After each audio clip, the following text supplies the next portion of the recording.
Hello, and welcome back to the English Talk community. I'm Julia, and I'm really happy you're here with me today.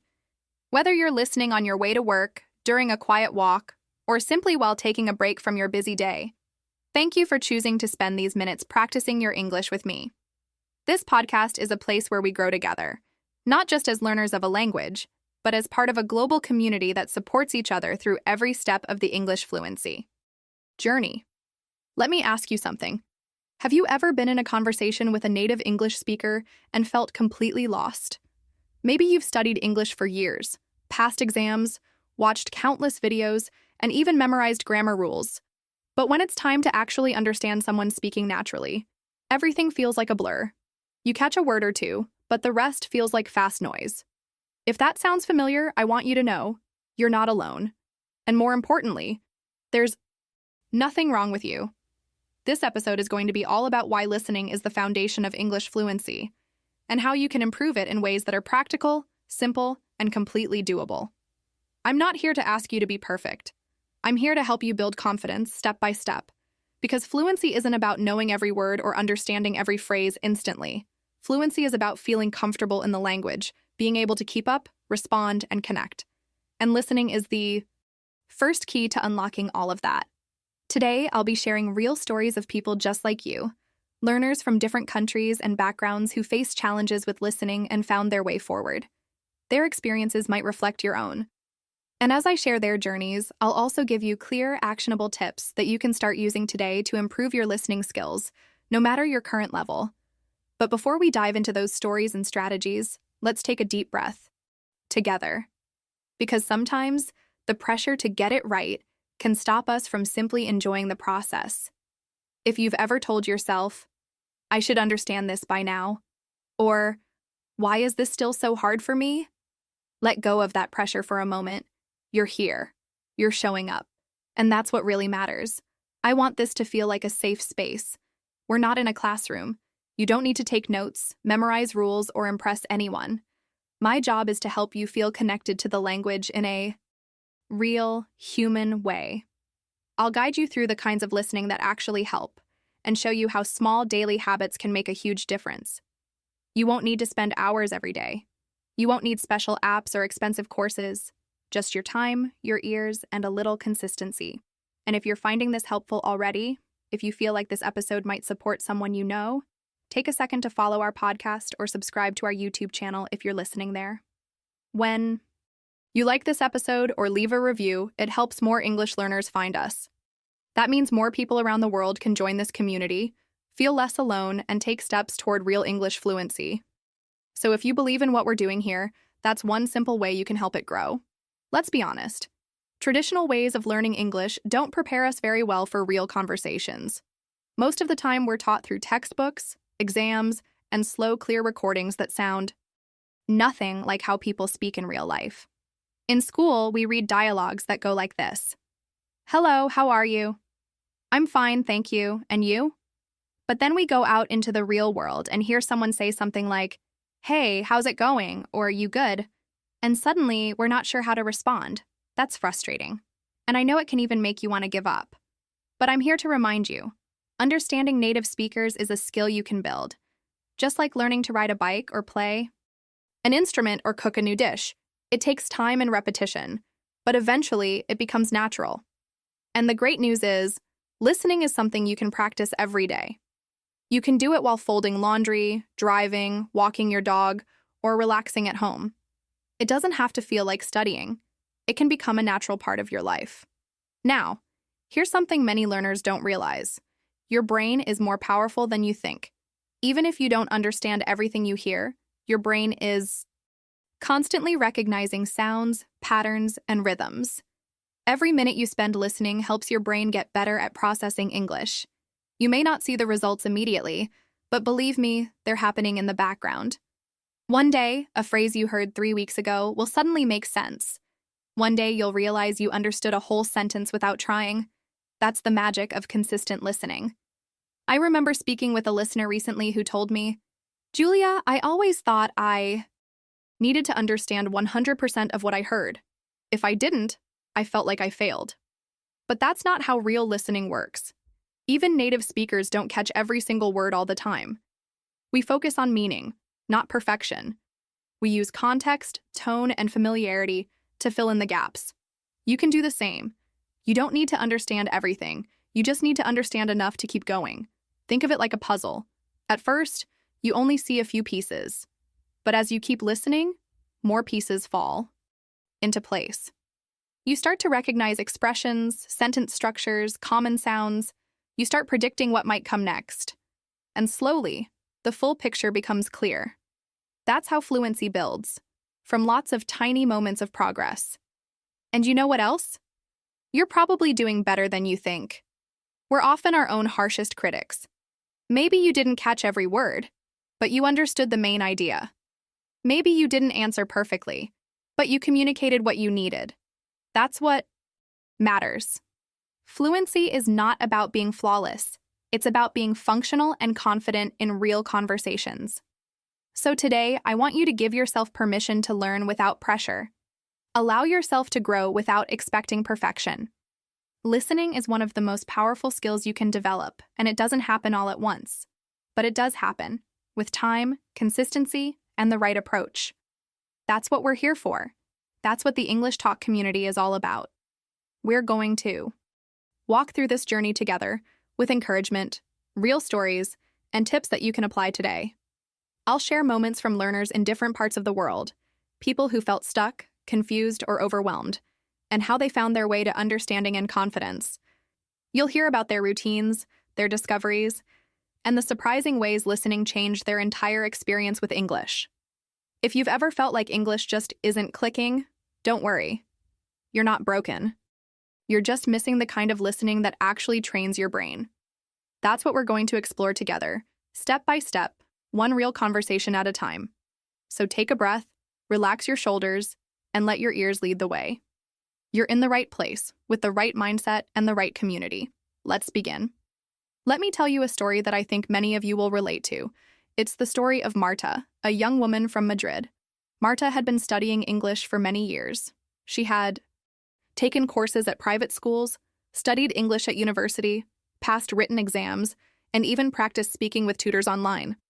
When she finally got the opportunity to study abroad in the United Kingdom, she felt ready. She was excited, confident, and eager to experience life in English. She believed she would fit in easily, especially because she had done everything the textbooks and teachers had told her to do. On her first morning in London, she left her student accommodation and walked into a small local coffee shop just around the corner. It was a cozy place with people chatting at small tables, the sound of espresso machines hissing in the background, and music playing softly in the air. Marta stood in line, going over her English in her head. She was going to order a cappuccino. Easy. She had practiced this exact dialogue so many times in class. She even remembered the sample sentence from her course book.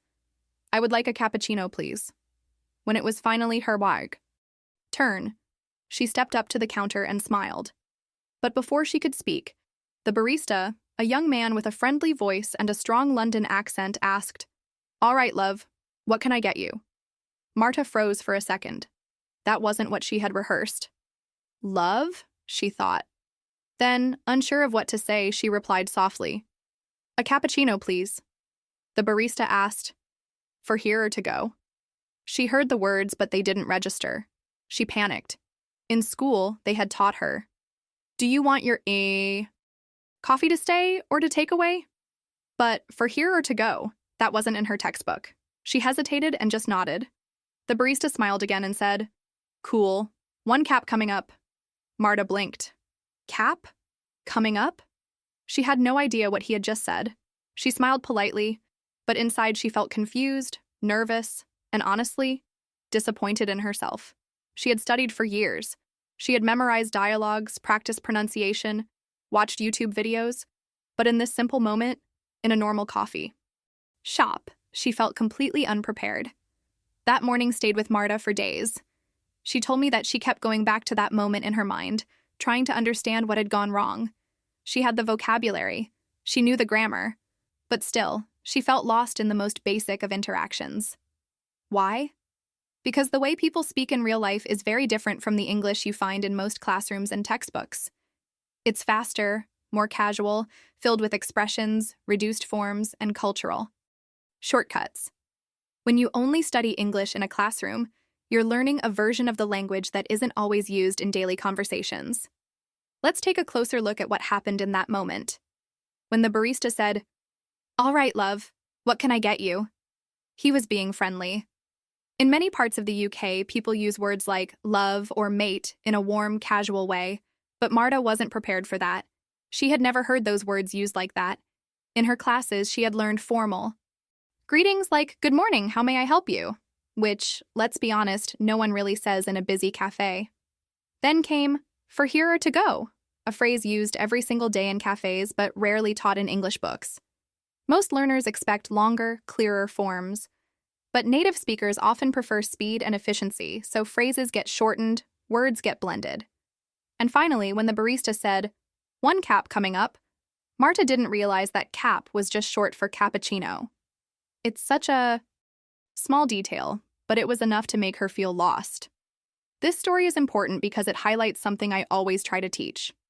There's a big difference between studying English and living in English. When you only practice perfect, scripted conversations, you miss out on the natural rhythm of the language. Real English is full of variety. People speak quickly, they connect words, they drop syllables, and they use slang or regional expressions. And unless your ears are trained to hear those things, you'll feel like Marta, prepared in theory but confused in practice. Marta's experience is not a failure. It's a reflection of a gap that almost every learner faces at some point. And that gap can be closed. The solution isn't more grammar exercises, it's more exposure to authentic English. It's listening to real conversations, podcasts, street interviews, and casual videos. It's training your ears to recognize English the way it's actually spoken. And more than that, it's getting comfortable with not understanding everything at first. One of the things I admire about Marta is that she didn't let that experience stop her. She started listening to English every day, not just formal lessons, but real conversations. She subscribed to podcasts, watched shows without subtitles, and spent time just listening, without pressure. Little by little, she began to recognize the sounds that once confused her. She realized that gonna meant going to, that wanna was short for want, to, and that cheers could mean thank you. It all started making sense. Not because someone explained the rules to her, but because her brain was finally hearing English in context. Marta's journey is a reminder that language is more than words on a page. It's sound, it's emotion, it's culture, it's all the little things that happen between the lines of a sentence, and the only way to truly feel comfortable in a language is to let yourself live in it. That means allowing confusion, letting go of perfection, and listening again and again until the pieces start to fit. If you've ever felt like Marta, confident in theory but lost in real situations, I want you to know that it's normal. And it's not a sign that you're bad at English. It's just a sign that you need more of the kind of input that mirrors real life. You don't need to memorize more vocabulary lists. You need to train your ears. You need to hear the language being used by real people, in real situations, with all the messiness, the shortcuts, and the color that makes it truly alive. Marta's story also shows the power of one small moment, one short interaction that reveals a much bigger truth. And the good news is, those moments don't have to be frustrating. They can be learning opportunities if you're willing to see them that way. Every confusing conversation is a chance to discover something new. Every time you struggle to understand, your brain is working, adjusting, improving. Progress doesn't always feel like, ooh, progress, but it's there. I want you to remember that listening is not passive. It's active training.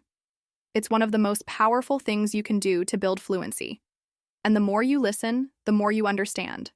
The more you understand, the more you feel confident. And the more confident you feel, the more you're willing to speak, to connect, and to grow.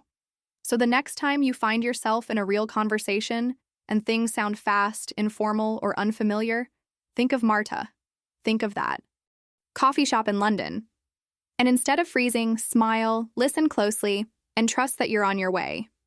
Because just like Marta, you're not failing. You're adjusting. And with every word, every sound, every moment, you're getting better. If you've ever listened to native English speakers and thought, why are they talking so fast? You're definitely not alone. This is one of the most common things I hear from learners around the world.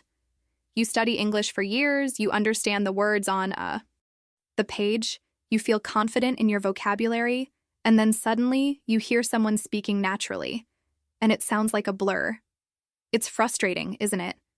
You ask yourself, did they even breathe? You try to catch a word or two, but before your brain can process what was said, they've already moved on to the next sentence. If this has happened to you, I want to break down why it feels that way, and more importantly, what you can do about it. The first thing we need to understand is that native speakers aren't necessarily talking faster than normal. They're talking naturally. And what sounds fast to you is actually a combination of things: rhythm, connected speech, contractions, reductions, and intonation. All of these elements work together to make English flow in a way that often feels quick or hard to follow for learners who are used to textbook English.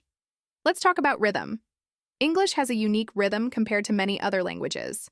It's what we call a stress-timed language. This means that some words, usually the important content words like nouns, main verbs, adjectives, and adverbs, are stressed, while others are reduced or softened. Function words like is, and, to, or of are often spoken quickly or even blended into surrounding words. So when you hear a native speaker say a sentence, they're not giving equal time to each word.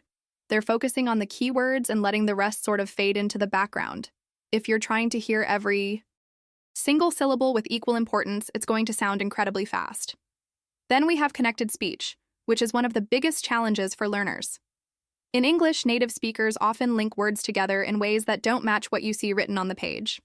For example, if someone says, "What do you want to do?" in natural speech, it might sound more like, "What do you want to do?" That's not bad grammar. It's just how people really speak. Words get connected, sounds change, some letters disappear. And if your ear isn't used to hearing English this way, it can feel overwhelming. Let's look at some common examples. Going to becomes gonna. Want to becomes wanna. Did you becomes didja. These are not mistakes. They're natural reductions and they happen all the time. In fact, if you listen closely to native conversations, you'll realize that they rarely pronounce every word fully. They prioritize speed and rhythm over clarity, and they do it without even thinking about it. Another thing that adds to the feeling of speed is the use of contractions. Instead of saying, "I am going to," people say, "I'm gonna." She will becomes she'll. They have becomes they've. These contractions are everywhere, and if you're only used to hearing the full forms, you might miss them completely in conversation. Your brain is looking for she will, but what you hear is she'll. And by the time you realize it, the sentence has already moved on. So the question is, what can you do about it? First, I want you to know that this is a skill you can build. Understanding fast speech is not about being smarter or having better ears. It's about training. Just like any skill, it improves with the right kind of practice. And it starts with listening to real English, not just the slow, clear recordings from language apps or classroom CDs. I'm talking about everyday conversations, street interviews, podcasts, short videos, and shows where people speak the way they naturally do. Start with short clips. Don't choose something that's 30 minutes long. Choose a 1-minute segment and listen to it several times. At first, just listen without subtitles. Let your ears adjust. Then listen again with the transcript if you have it, or turn on subtitles if it's a video. Pay attention to how words are linked, which parts are stressed, which sounds disappear, and which phrases are reduced. Then repeat them out loud. Yes, speak them. Try to copy the rhythm, the intonation, even the reductions. This kind of shadowing, listening and repeating as closely as possible, is one of the most effective ways to train your brain and mouth to understand and produce natural English. You don't have to get it perfect. The goal is to develop your ear. You're teaching your brain to recognize sounds in context, and that takes time. Let me give you a very simple example. Take the sentence, "Did you see it?" In natural speech, this might come out as "Did ya see it?" or even "Did ya see it?"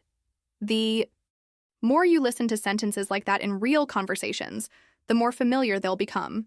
And soon, your brain will start to expect them, instead of being surprised by them. But here's something really important.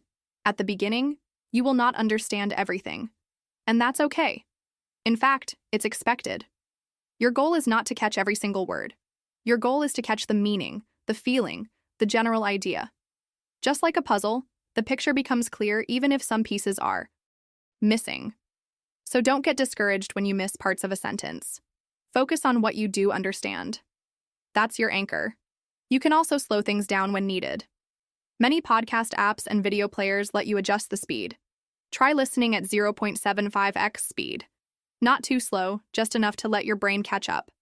Listen at that speed until it feels manageable, and then slowly go back to normal speed. You're building muscle memory in your ears.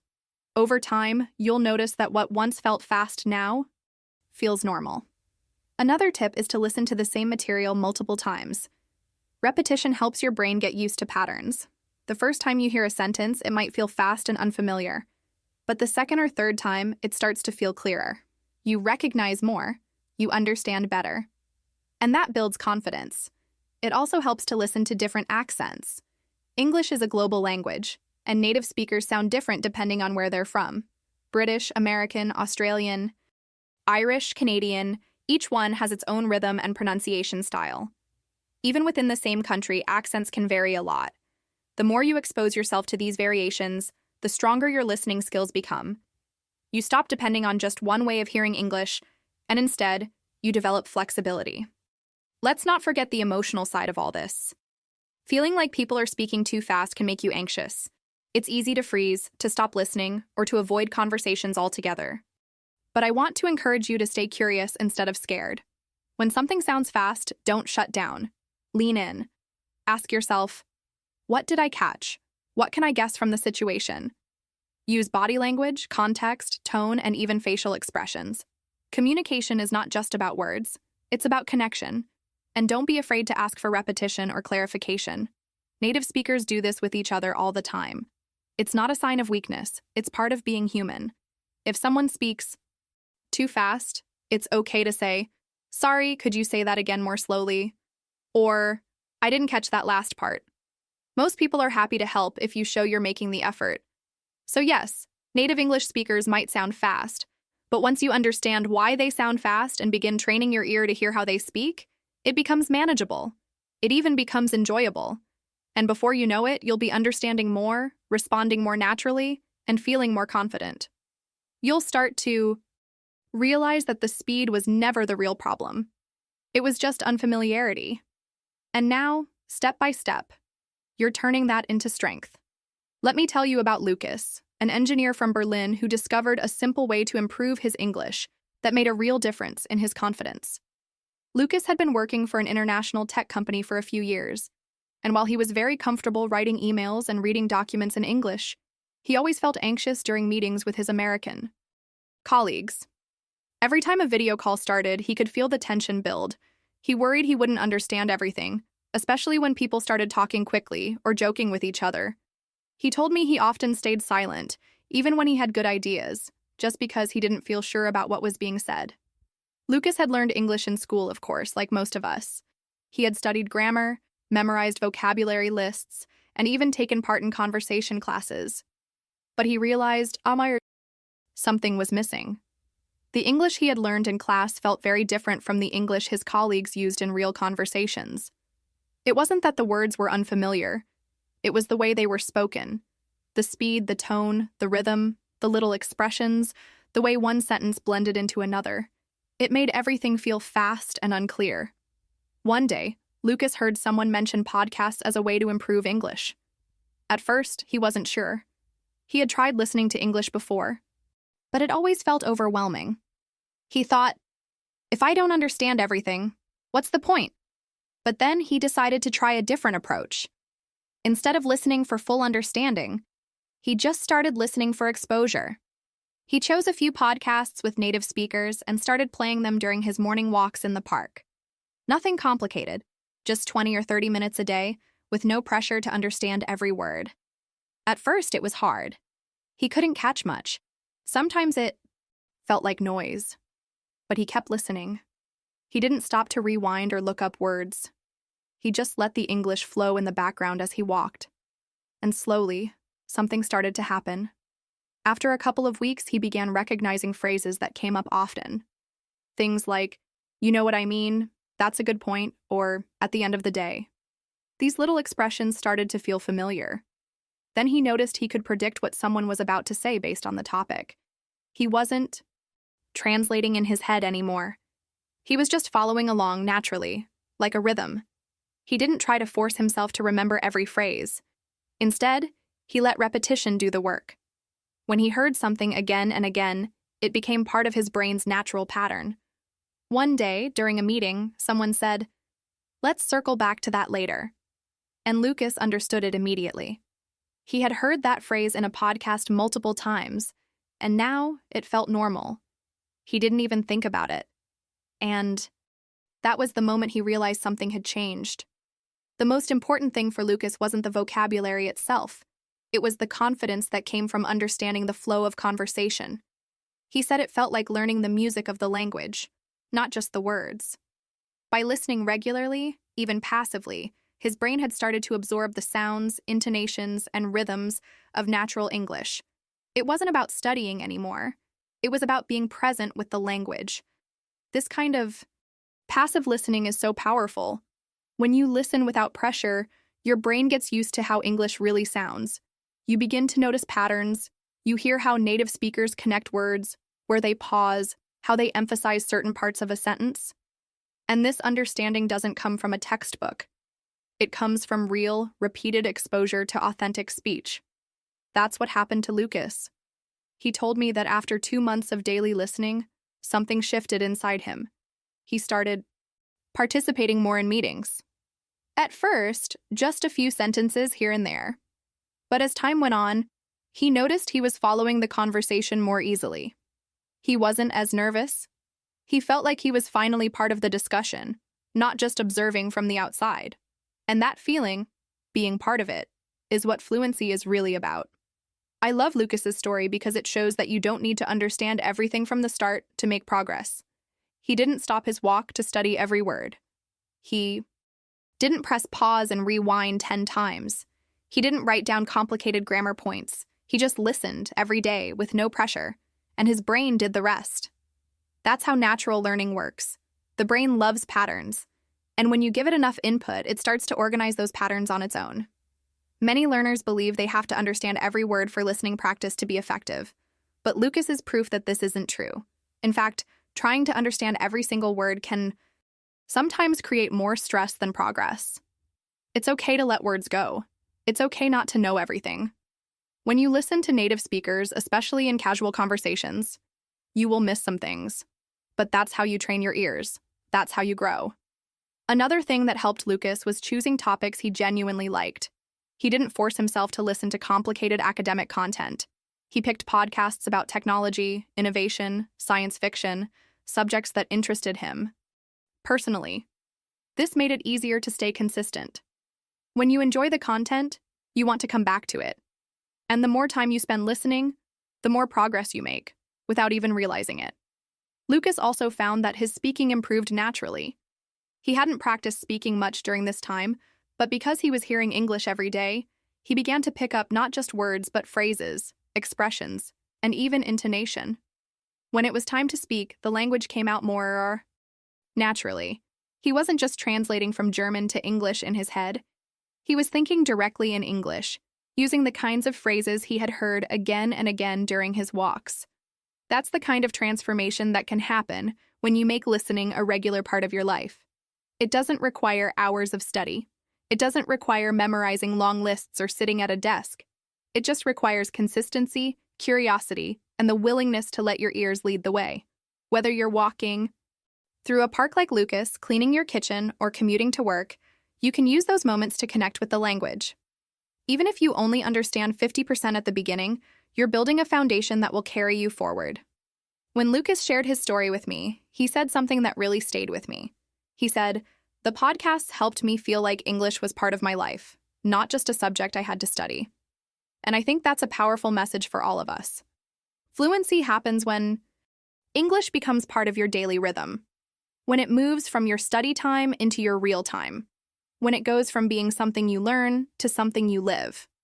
So if you're struggling with confidence, especially in professional situations or group conversations, try what Lucas did. Choose a podcast. Make it part of your routine. Don't stress about understanding every word. Just listen and trust the process, because even when it feels like nothing is happening, your brain is working. And one day, just like Lucas, you'll find yourself in a conversation, understanding and responding naturally. And you'll know that all those walks, all those moments with your earbuds in, they truly made a difference. Let's talk about something that seems simple, but is actually one of the most powerful habits you can build in your English learning journey: passive listening. It doesn't require a special study plan, a teacher, or even a quiet room. It's something you can do while living your life. While you're commuting, walking your dog, washing dishes, or even cooking dinner. I want to show you today how passive listening can completely shift the way your brain processes English, and how it prepares you to understand real conversations more naturally and effortlessly. We often believe that learning a language only happens when we're actively studying, reading a textbook, memorizing vocabulary, doing exercises. And while those things have value, the truth is, they don't reflect the way people actually speak. Real English, the English spoken by natives, is fast, messy, full of expressions, contractions, and natural rhythm. You don't get that from a grammar exercise. You get it by listening, over and over again, in many different contexts. That's where passive listening becomes a game changer. Think about it. How did you learn your native language? You didn't start by studying grammar rules or repeating perfect sentences. You listened. All day, every day. As a child, your brain heard your family speak, your friends play, your teachers explain. Before you ever spoke, your brain was trained to recognize patterns. That's exactly the kind of magic that happens when you expose yourself to English regularly through passive listening. Let's say you're driving to work in the morning. Instead of switching on music in your native language, you play a podcast in English. Maybe it's a topic you enjoy: sports, technology, storytelling, or maybe this very podcast. You don't have to understand everything. That's not the goal. The goal is exposure. Let the rhythm of the language enter your ears. Hear how questions are formed. Notice which words are stressed. Begin to get used to the flow of native speech. The beauty of passive listening is that it doesn't demand your full focus. You don't need to sit at a desk or pause every time you miss a word. Your brain still works in the background, collecting sounds, getting used to sentence structures, and adapting to the natural pace of the language. And over time, without you realizing it, your comprehension starts to grow. You begin to catch words you didn't recognize before. You start to understand the tone of a conversation, even if you miss some vocabulary. I often hear from listeners who say, "Julia, I've been listening to podcasts and YouTube videos for a few months, and I still don't understand everything. Am I doing something wrong?" And my answer is always, absolutely not. That's how it works. You don't understand everything at first, and that's normal. What matters is consistency. If you give your brain the chance to hear English daily, you're creating a foundation that's deeper than you realize. Fluency is not about perfection. It's about comfort and familiarity. And that comes with time and exposure. Let me give you a practical tip here. Choose content that you genuinely enjoy. Don't just listen to English because you think you have to. Find podcasts or videos that talk about topics you love. If you're into cooking, find English cooking shows or recipe podcasts. If you're into tech, follow English tech news. When you love the topic, listening doesn't feel like a chore. It becomes part of your life. You'll find yourself looking forward to your daily walk because that's when you listen to your favorite English podcast. Another tip: don't worry about understanding every word. It's okay to miss things. In fact, it's better to keep listening than to pause and search for every unfamiliar word. Your brain is smart. It learns from context, from repetition, from patterns. The more you hear certain phrases, the more familiar they become. Eventually, they'll come to you naturally in conversation. And all of this is possible because you chose to listen regularly, even when you weren't fully focused. You might be surprised how much passive listening helps with pronunciation, too. When you hear native speakers every day, you start to mimic their sounds without thinking. You absorb intonation, rhythm, and natural speech patterns. It doesn't mean you'll sound like a native overnight, but you'll become more confident in how you speak, You'll sound more natural. And that confidence is powerful. It gives you the courage to speak more often and more freely. I've worked with learners who struggled for years with understanding spoken English. They studied hard, knew vocabulary, understood grammar, but still felt lost in real conversations. What made the difference? Daily. Listening. 10 to 20 minutes a day of consistent exposure, even while doing other tasks. After a few weeks, they started noticing progress. After a few months, they were participating in conversations that used to overwhelm them. And it all started with a simple decision: to press play every day. Now let's make it even easier for you to start. You don't need to create a big plan. Just pick a time of day when you can add English to your routine. Maybe in the morning while brushing your teeth. Maybe during your lunch break. Maybe at night before going to sleep. And start with something light and enjoyable. Don't overthink it. Don't aim for perfection. Just listen, and do it again tomorrow. And the next day. One more thing I want to say, especially if you've been feeling discouraged lately. Please remember that fluency is not a destination. It's a process. And every moment you spend listening to English is a moment that brings you closer to that fluency. Even if you feel like nothing is changing, trust the process. Your brain is learning more than you know. Be kind to yourself, be patient, and stay curious. If you're enjoying this podcast and it's helping you in your journey, I invite you to follow our channel, leave a review, and share it with a friend who's also learning English. Sometimes the best motivation is knowing that you're not alone, that others are walking this path with you. That's why this community exists, so we can grow, learn, and support each other. You don't have to do it perfectly. You just have to keep showing up. And listening, even passively, is a beautiful way to keep going. When I first met Chiara, she had just arrived in Dublin from Milan. She's a designer, full of creativity, and someone who always had a passion for languages. Her English was already quite strong when she moved. She could understand instructions, have conversations, and do her job without major difficulties. But there was something unexpected that caught her off. Guard in her first few weeks at the office. Humor. The casual jokes, the laughter in the kitchen during coffee breaks, the small comments people made at meetings. They all seemed like a language of their own. She told me that during her first week, she sat in the staff lounge while her coworkers chatted and laughed about something. She smiled politely, but honestly, she didn't get it. She wasn't sure if they were referencing something cultural, if it was a play on words, or just fast speech. Everyone was being friendly, but she felt a strange sense of distance, not because people were excluding her, but because she couldn't access that layer of the language. Humor, she realized, wasn't just a fun extra. It was part of how people connected. And missing it meant missing a chance to feel included. Chiara shared how she would go home every day thinking, I understood the meeting, I understood the tasks, but I didn't feel like I was really in the group. And this wasn't about not knowing English. It was about not knowing how English was used in real life, with its idioms, jokes, double meanings, slang, and references. It's one thing to learn vocabulary from an app. It's another to understand when someone says, I'm wrecked, instead of, I'm very tired, or when someone describes a colleague as a bit of a character with a smile that says more than the words. That was the moment Chiara decided to approach English differently. Instead of focusing just on formal learning, she began to treat listening as a social skill, not only a language skill. She started paying more attention to how people talked when they were relaxed, outside of meetings. She listened carefully to what people said when they told stories or made jokes. She took mental notes of expressions that made people laugh or phrases that kept coming up in casual conversations. At night, she created a small ritual. She'd open YouTube or a podcast app and look for English content where humor was the focus. Not comedy shows necessarily, but natural conversation. British talk shows, Irish YouTubers, workplace podcasts, or even storytelling formats where people shared funny life experiences.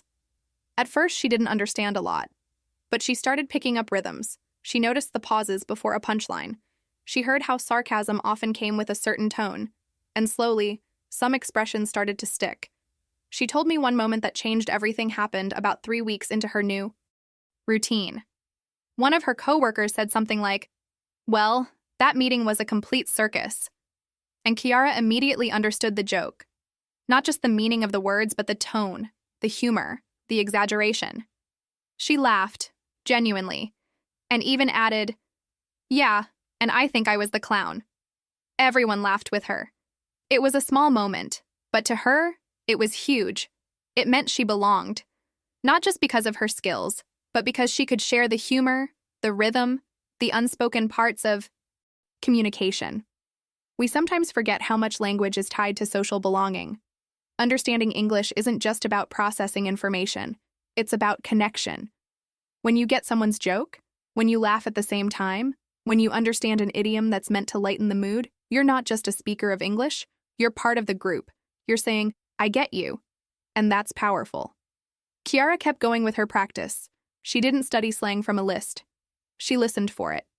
In context. When someone said, "That's gas," she remembered it meant something was funny, not about actual gas. When someone said, "Fair play to you," she learned it was a compliment, an encouragement. She kept a notebook with examples, not just translations. She'd write the full sentence, the tone, the situation, what people's faces looked like when they said it.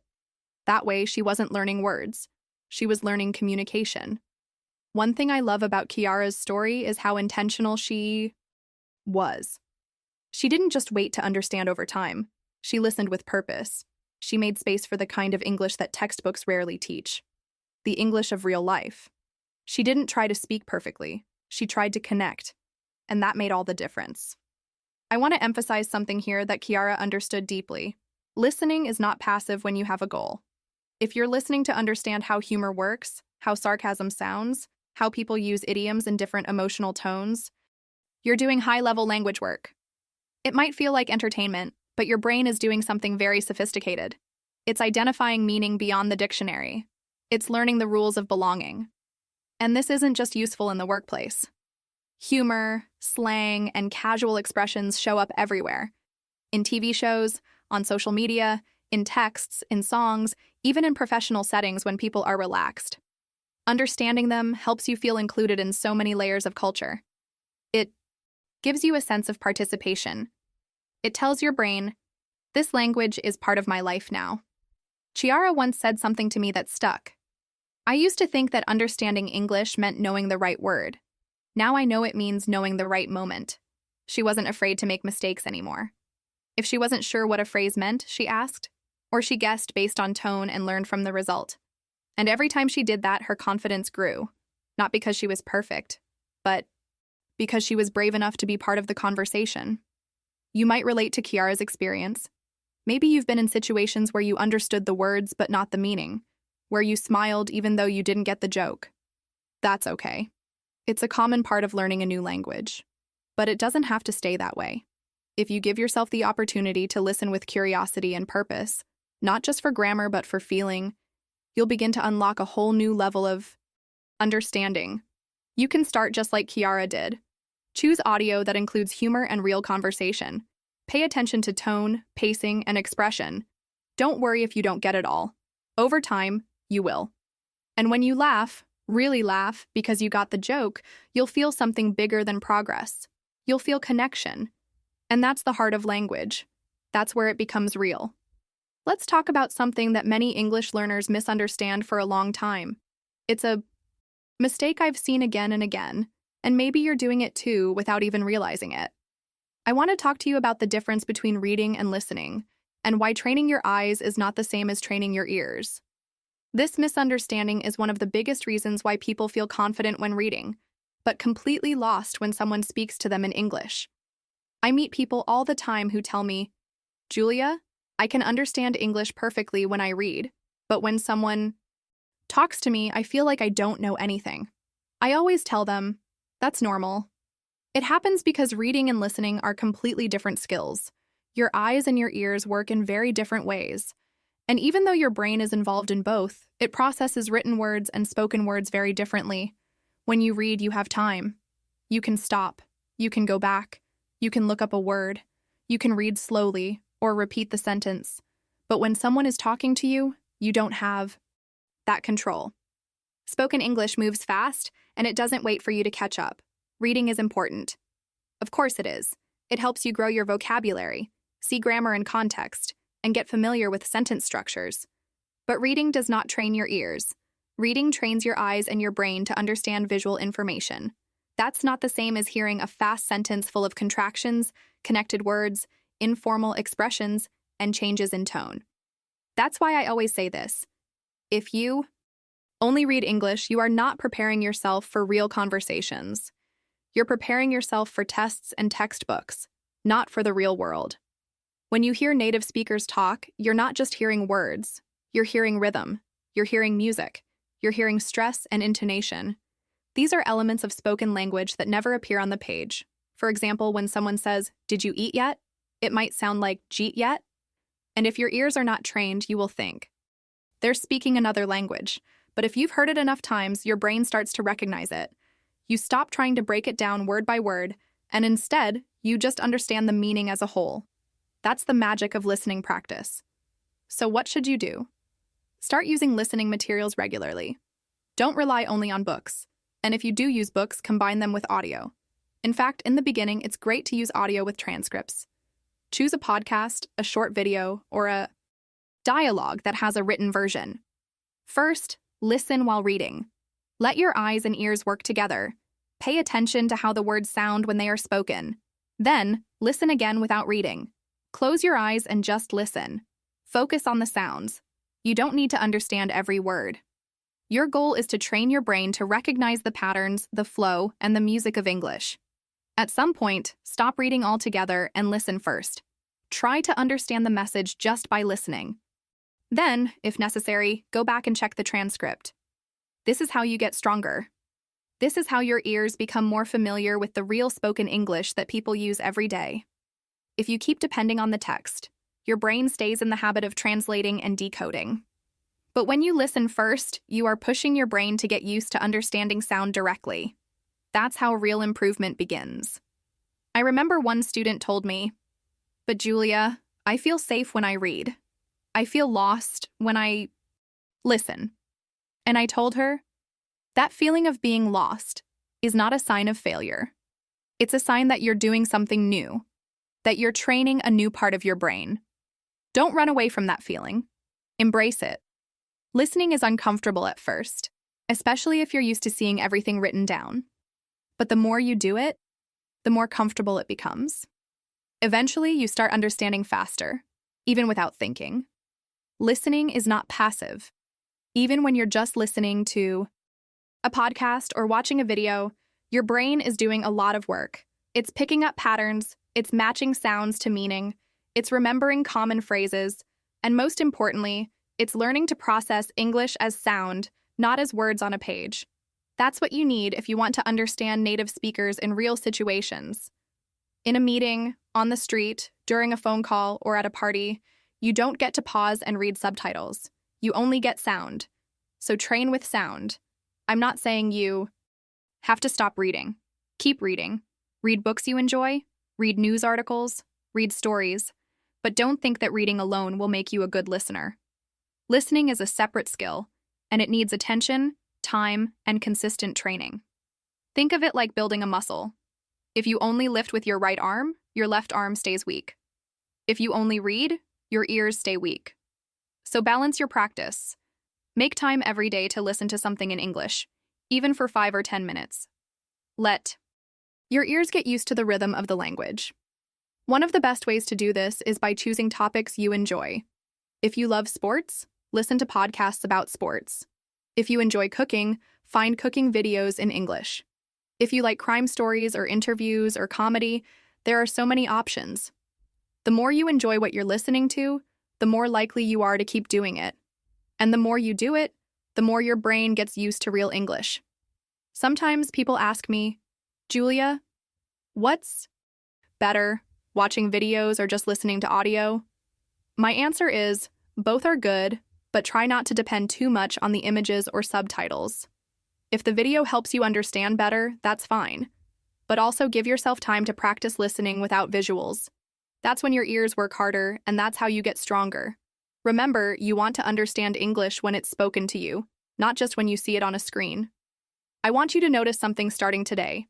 Pay attention to how often you are using your eyes when studying English.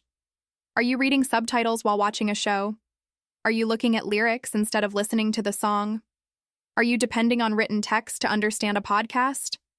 Start to break that habit slowly. Try listening with your eyes closed. Try to repeat what you hear. Try to guess the meaning from the context, not the exact words. Let your ears be the leader for once. This is how you start to bridge the gap between knowing English and understanding real spoken English. The more you listen, the more you'll begin to hear English as one complete language, not just a collection of vocabulary and grammar rules. You'll start to understand even when you miss a word, because you'll catch the meaning from the tone, from the structure, from the way people talk. That's what fluency really feels like. And it all begins by trusting your ears, not just your eyes. I want to share a story about Joanna, a university student from Lisbon, whose simple daily habit completely transformed her English learning experience. Joanna had tried many traditional methods before: textbooks, grammar exercises, vocabulary lists, but she always felt like something was missing. Her progress was slow, and she often felt discouraged. She could read well, and her writing was okay, but speaking and understanding spoken English was a real challenge. Joanna knew she needed a change. One day, she decided to try something very simple. Every night, before going to sleep, she would listen to just 10 minutes of an English audio. It could be a podcast, a short story, or even a dialogue. But here's the key. She didn't just listen. After each sentence or phrase, she would pause the audio and try to repeat it aloud. Not just the words, but the rhythm, the intonation, the natural way the speaker said it. At first, it felt a little awkward. She wasn't used to speaking out loud, and sometimes she stumbled over the sounds. But she committed to this routine without pressure or judgment. This small daily practice became a ritual for Joanna. She found a cozy spot in her room, put on her headphones, and focused on those 10 minutes. Over time, something amazing happened. The repetition helped her brain connect sounds with meaning more naturally. By imitating the real speech patterns, she was training her mouth to move like a native speaker's. This was different from memorizing vocabulary or repeating textbook dialogues. She was practicing real, living English. Joanna told me that before this routine, she often felt frustrated because she knew the words, but couldn't produce them in conversation. But with this daily practice, her confidence grew steadily. She started to notice she could understand more when watching movies or listening to classmates speak. She wasn't translating in her head anymore. Instead, English was beginning to feel like a language she could actually use in daily life. One important thing about Joanna's routine was her focus on intention. She didn't just repeat phrases mechanically. She paid close attention to the emotions, the emphasis, and the flow of each sentence. For example, when the speaker asked a question with surprise or excitement, Joanna tried to match that feeling in her voice. When the tone was softer or more serious, she adapted too. This made her repetition more natural and helped her internalize the language beyond just sounds. Another benefit Joanna discovered was that this practice improved her listening skills as well. By trying to reproduce the phrases accurately, she had to listen very carefully. She learned to catch subtle changes in pronunciation and rhythm that she would have missed otherwise. This sharpened her ability to follow conversations and pick up details in spoken English. Joanna's story is a perfect example of how small, consistent actions can create big results. She didn't need to spend hours studying every day. 10 focused minutes before sleep was enough to make a noticeable difference. And because it was part of her daily routine, it became effortless over time. She looked forward to her English practice as a moment of calm and connection with the language. I want you to think about how you can create a similar routine for yourself. It doesn't have to be complicated or long. Even 5 or 10 minutes of focused listening and repeating can build a strong foundation. The key is to do it regularly, with intention, and without fear of making mistakes. Remember, it's not about perfection, it's about progress and consistency. Joanna's experience also shows that speaking practice doesn't have to be intimidating. Repeating after a recording in a quiet room is a safe space to experiment with sounds and intonation. It's a step toward speaking more confidently in real situations. When you repeat phrases, you're training your brain and your mouth at the same time, building muscle memory that will support you when you speak spontaneously. This simple routine can also help break the cycle of, I understand but I can't speak. Often, learners understand a lot but freeze when they try to speak. By practicing repetition daily, you train your mouth to say the words more naturally and your brain to process the sounds faster. You start thinking in English, not translating from your native language. This is a huge step toward fluency. I love that Joanna's story reminds us that language learning doesn't have to be overwhelming. It's about making small choices every day that move you forward. You don't need to have hours of free time or perfect study materials. What you need is consistency, intention, and a little courage to practice regularly, even if it feels uncomfortable at first. If you want to try Joanna's approach, start by finding short audios that you enjoy. Maybe a podcast episode, a story, or a conversation. Listen once to get a general idea, then play it again and pause after each sentence to repeat.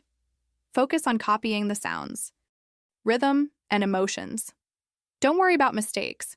Each repetition is a step closer to sounding more natural. Remember, this is your time to connect with English in a meaningful way, to train your ears and your voice together, to build confidence that will show up in real conversations. Joanna's story is proof that a simple daily routine can change everything. You don't need to wait for the perfect moment to start. Begin now, with small steps, and watch how your English begins to grow day by day. So tonight, before you go to sleep, put on your headphones and try this simple practice. Listen, repeat, and feel your connection to English deepen. Over time, these small moments will add up, and you'll be amazed at how far you've come. I want to leave you today with a simple but powerful plan for improving your listening fluency. One that anyone can start immediately and keep doing, no matter how busy life gets. The key to progress isn't about studying for hours every day or mastering every single word you hear. It's about starting small, staying consistent, and making listening a natural part of your daily routine. Begin with just 5 minutes a day of active listening. I know 5 minutes might sound too little, but trust me, 5 focused minutes daily is more effective than long, occasional sessions that leave you overwhelmed or tired. The idea is to build a habit you can sustain. 5 minutes is enough to begin training your ears to the rhythms, sounds, and patterns of real spoken English. It's the small actions done every day that add up to big changes over time. Choose topics that truly interest you. If you love music, listen to interviews with musicians. If technology excites you, find podcasts about innovation and gadgets. If you enjoy stories, there are countless narrative podcasts that share real-life experiences or fictional tales. When you connect with the content, listening becomes enjoyable, not a chore. This pleasure motivates you to keep coming back, and that regular exposure is exactly what your brain needs to adapt and learn. Use audio materials with natural vocabulary and everyday phrases. Avoid overly formal texts or language that feels too scripted. Real English has contractions, slang, and casual expressions. When you hear phrases that people actually use, you train your brain to recognize them quickly. This prepares you for conversations in work meetings, social gatherings, or even casual chats with friends. Focus more on understanding the general meaning rather than every single word. This is an important mindset shift.